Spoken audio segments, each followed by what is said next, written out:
ఆగిపోయిన నంది అవార్డ్స్ కార్యక్రమాన్ని గద్దర్ గారి పేరు మీద ఈరోజు హిందీ, తమిళ్, కన్నడ, మలయాళం లేదా తెలుగు అనేది కాకుండా ఈరోజు పాన్ ఇండియన్ మూవీస్ని ఒక గ్లోబల్ హబ్గా హైదరాబాదు తీర్చిదిద్దడానికి ప్రయత్నం చేస్తున్నది.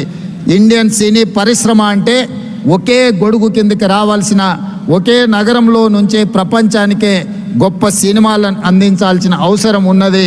ఈనాడు బాహుబలి కావచ్చు, RRR మూవీ, కల్కి, పుష్ప ఇలాంటి సినిమాలు ఈరోజు జాతీయ స్థాయిలోనే సినిమా పరిశ్రమను ఒక పెద్ద ఇండస్ట్రీగా, కనక వర్షం కురిపించే పరిశ్రమగా ఈరోజు సినీ పరిశ్రమలో ఉండే పెద్దలందరూ ఈరోజు రాణించడానికి తీవ్రమైన కృషి చేసిండ్రు. అందుకే ఈరోజు మేము తెలంగాణ రాష్ట్ర ప్రభుత్వం తరఫున సినిమా పరిశ్రమను, ఐటీ ఇండస్ట్రీ, ఫార్మా ఇండస్ట్రీని ఏ విధంగా గుర్తించినమో సినిమా ఇండస్ట్రీని కూడా అదే విధంగా గుర్తించి ఈరోజు ఆ సినిమా పరిశ్రమని ప్రోత్సహించాలి అని రాష్ట్ర ప్రభుత్వం నిర్ణయం తీసుకున్నది. కాబట్టి ఆగిపోయిన నంది అవార్డ్స్ కార్యక్రమాన్ని గద్దర్ గారి పేరు మీద పోయిన సంవత్సరం 10 సంవత్సరాల నుంచి వాయిదా పడుతున్న పరిశ్రమని తిరిగి గద్దర్ అవార్డ్స్ పేరు మీద కార్యక్రమాన్ని ప్రారంభించినాం. ఈసారి 2వ సంవత్సరం ఈ కార్యక్రమాలను మనం ముందుకు తీసుకెళ్తున్నాం.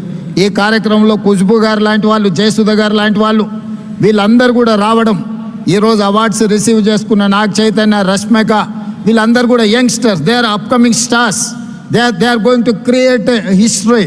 వాళ్ళందరూ కూడా అవార్డ్స్ ఇవ్వడానికి సీనియర్స్ అందరూ కూడా ఇక్కడికి వచ్చి వాళ్ళని భుజం తట్టి ప్రోత్సహించినందుకు ఈరోజు వాళ్ళందరినీ కూడా తెలంగాణ రాష్ట్ర ప్రభుత్వం తరఫున నేను మనస్ఫూర్తిగా అభినందిస్తున్నా.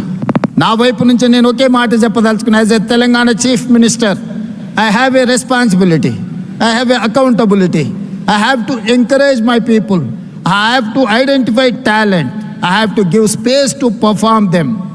ఈ రోజు జపాన్, కొరియా ఇలాంటి cinema industry just because of their government, they have taken a policy decision, they have encouraged like anything. That is why today the industry, South Korea is leading film industry. అందుకే ఈరోజు తెలంగాణ రాష్ట్రం తరఫున cinema పరిశ్రమను ప్రోత్సహించి ఈరోజు Japan, Korea నుంచి US వరకు ఈరోజు మనం ఉండే ఇండస్ట్రీని హైదరాబాద్ నగరానికి ఆహ్వానించి ఇక్కడి నుంచే ప్రోత్సహించాలి అని మా ప్రభుత్వం నిర్ణయం తీసుకున్నది.